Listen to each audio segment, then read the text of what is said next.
Daming gustong makakita sa inyo nito, guys. The things I do for you guys para hindi kayo mainip sa akin. Hindi ko mapunasan yung camera lens natin. We look so dreamy. Look at us. Oh my God. Kailangan punasan ng camera, guys. Yung lente ng cellphone. Ano ang pag-uusapan natin ngayon? Grabe kayo, nauubusan na ako ng topic, ha? So, di ko alam kung ano na bang pag-uusapan natin. Pero, we had a request about ano daw ang itsura ng portfolio ko nung nag-apply ako dito bilang intern architect. So, ang ibig nilang sabihin, portfolio ko na isinabmit sa CACB. Nagtataka nga naman sila, anong portfolio ang isinabmit ko doon kung hindi naman ako nag-aral dito sa Canada at wala rin akong Canadian experience. So, pagka-graduate ko kasi ng architecture, dumiretso na ako dito sa Canada. Kaya wala akong work experience. Warning ko lang sa inyo, this is very underwhelming, nothing fancy. Shoutout dun sa nagsabing napakaganda daw ng boses ko, parang DJ. O, diba? Thank you sa'yo! Nakalimutan ko ang intro natin. I'm a Filipino-Canadian architect and I share my experience as a project manager with a dreamy lens. Hindi ko talaga mapunasan, nagdadrive ako eh. Pagtsagaan nyo na. Siyempre, hindi mawawala ang payong kaibigan. Pag-uusapan din natin yung requirements ng CACB, list of projects. So, pag-uusapan din natin yon. I will show you what mine looks like. Pero bagong lahat, subscribe ka muna. Let me know what else we can talk about in the future. We just got off a traffic light. Nalinis ko na ang lens. Nakita ko tuloy kung gaano ko kataba. Oh my God, guys. I used to weigh 110 pounds. I guess it's the age na rin. Grabe. 46 na ako. And napansin ko nung nag-45 ako, I gained so much weight. I used to be 110. Ngayon, 130 pounds na ako. I get so self-conscious about it. Paano ba pumayat? Kayong mga dating medyo nagiging chubby-chubby dyan, na katulad ko, at pumayat. Paano kayo pumayat? Baka naman pwede nyong i-share. Ready na? Subscribe muna ha! My portfolio noong nag-apply ako bilang intern dito sa Canada. It's a requirement para makapag-intern ako before I get registered as an architect. I got a lot of help from my cousins sa Philippines para ma-retrieve itong mga items na ito. You should be able to explain sa CACB na you did some architecture work and that you have enough learning units to pursue and become registered. So that's page 1. As I've said, everything is very simple. Page 2 is explain ko lang sa ibaba. So dito rin may explanation din sa baba. Dito, I don't know if you can see my screen, but there, okay, I highlighted it. There you go. Nandoon sa baba. So page 2 and page 3, I showed some floor plans. And then, as I've said, I owe many things to my cousins in the Philippines. I don't think I would be able to do any of these without them. They helped me so much. And then I showed some elevations and more floor plans, more projects, and then I showed them a portion of my thesis. Ang totoo guys, nawala na yung aking thesis. So I just recreated it. At that time, I knew how to work with Revit. So, nag-model ako ng really quick. Yung thesis namin kasi noon is a national museum. It's a National Museum of Arts and Architecture. That's my thesis. So, in-explain ko rin sa baba kung ano yung idea ng thesis namin. Being the national flower ng Philippines, yun ang design concept namin. And we used it as an inspiration for the overall exterior design. Okay, so that's the next page. That's the 10th page. And then the next page, para lang may maipakita ako, I showed some night views as well. So kapag kayo guys guys, you're still in the Philippines, you have the chance to save all of your work, even just take pictures will be enough. You don't have to bring the models, just a picture, and then you can put this together. At ang kagandahan pa nito, pwede mo siyang gamitin kapag naghanap ka ng work. So there's more, and then I put some explanation in there too. Sabi ko pa dito, proper lighting helps emphasize the features of the structure to make it equally interesting during the day and night. Arched structural support at the main entrance help bring the eyes a bit higher. That continues to bring attention to the petals. O, di ba? Parang, parang totoo. Anyway, so, nighttime. I showed some nighttime views. Pangdagdag lang ba? Oh. I showed some elevations as well, and again a bit of explanation on what is going on this page. I showed some interior as well. If you know how to do Revit, this will be easy for you guys. I know there's other rendering softwares out there kung saan kayo mas komportable, but then again, you might not have to do this. So, and I showed some painting and some sketches that I did. I showed them that I have hobbies and interests as well. I can show you something else here. So I have a list. I can show you the list of the projects that I did. Ito yung isinabmit ko sa CACB before I became an intern. I can zoom in. I think, yeah. So I said list of major projects. Sabi ko dito, as you can see, I said major projects only, because sometimes meron kayong mga plates or meron kayong, I don't know, random tests. I didn't include those. So I told them this is a list of the major projects only. And I included in here, I finished BS architecture. And I also mentioned how many pages I have para lang to make sure na wala silang mawala, or if they are missing a page, meaning, oh, okay, there's missing pages, they will look for it.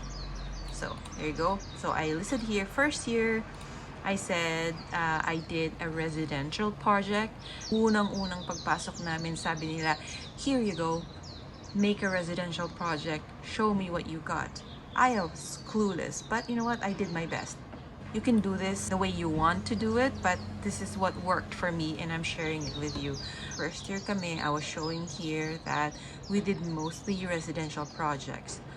And I showed here, you know, the reasons why we were asked to do these projects, the space requirements, the drawing requirements, and then we also did a fire station back then, nung first year ako.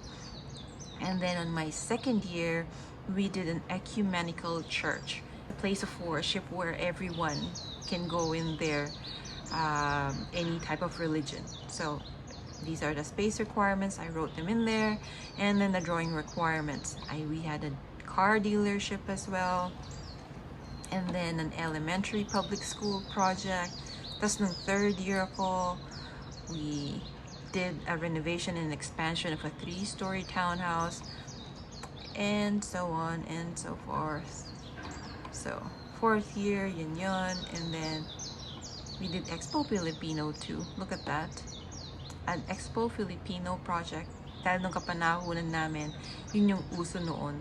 It was being built in Clark, I think, and yeah, so Nayang Filipino, nasa Pampanga kami. So our teacher brought us there. And do you know what? Muntik pa akong hindi makasali dito sa sa school outing na to, kasi very old-fashioned yung mga parents ko, and I was living with my grandparents. Ayaw nila akong pasamahin dahil pinapirmahan yung letter ng teacher ko. Sabi, okay, you guys, I am not responsible for everyone. Matatanda na kayo. Make your parents sign this and you can come. Ayaw pa naman isign. Nakakaloka. Ayaw isign ni Lola. Sabi, wag ka nang pumunta. Sabi ko, ayaw kong bumagsak. But ang totoo, syempre, sino ba naman ang ayaw sumama sa mga school trips na ganyan? Lalo na pag architecture, you get to take pictures of nice buildings and Buti nga ito, nasa malapit lang eh. But anyway, that was so much fun. Van kami noon, nag-rent kami ng van to take us there. Hindi kami mayaman, guys. And so, hindi kami mayaman. Kaya, madalang lang kaming payagan na mag-excursion.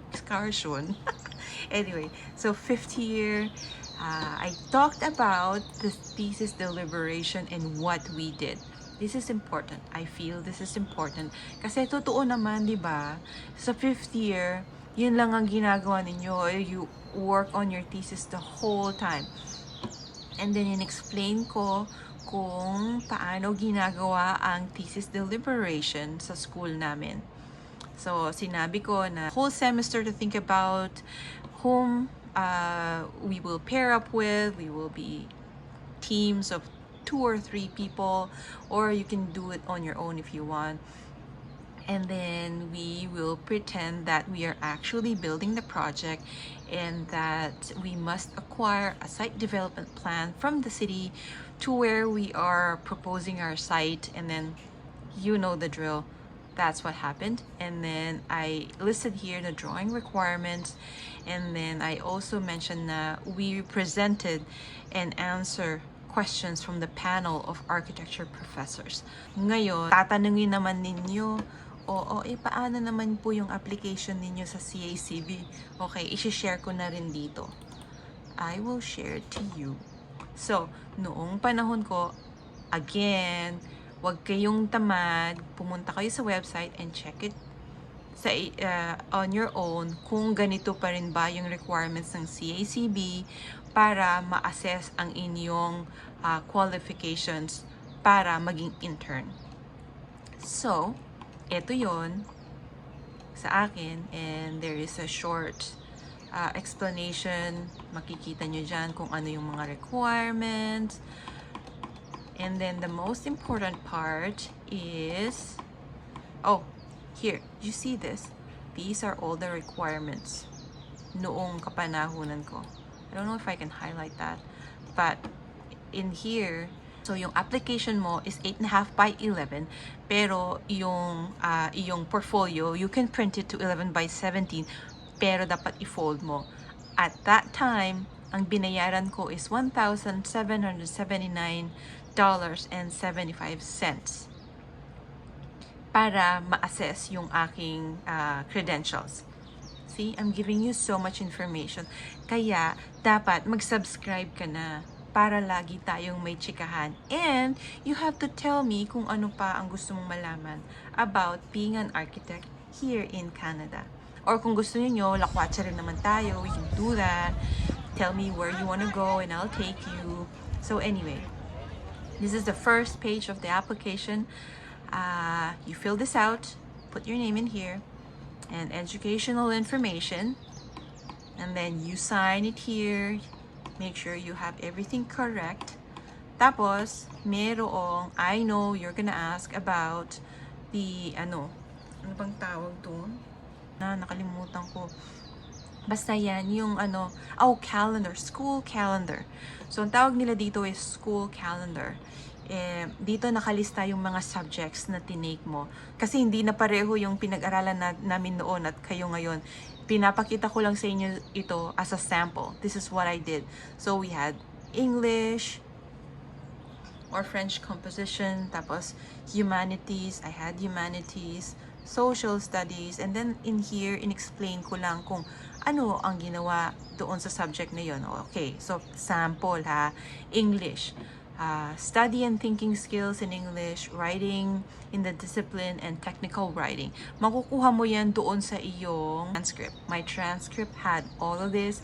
I just need to lay it in an information or in a sheet na maiintindihan ng CACB or Canadian Architectural Certification Board. And then, pangit ng grades ko.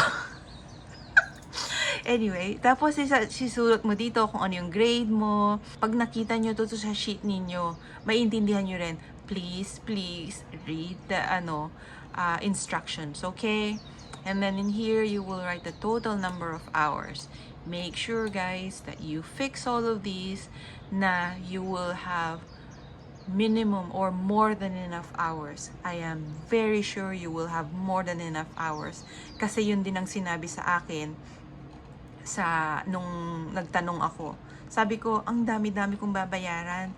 What if I fail? Sabi niya, you won't. Usually, people from overseas get more than enough hours. So, see, in the end, ilalagay mo yung total. Tapos, see, sinulat ko lahat dyan, diba? You'll get it. Tapos, you'll have a checklist at that time po ang mga requirements. The application form. Tapos, sabi niya sa'yo, finilautan mo ba yung application form as listed on the instructions sa page 6? I said, yes. Tapos, hihingin nila sa'yo yung transcript of record. Please check the website ng CICB kung ito pa rin ang requirements. Pinapakita ko lang sa inyo ang sample. And then you just put a check here. Lahat ng mga requirements. And ang pinakamahalaga ay ang bayad. Okay, yan nga binayaran ko. And then I checked off portfolio kasi I included a portfolio. Hope na I encouraged you to pursue your dreams. Please like and subscribe so we can continue making more of these kind of videos. I hope to see you on my next video. Have a beautiful day.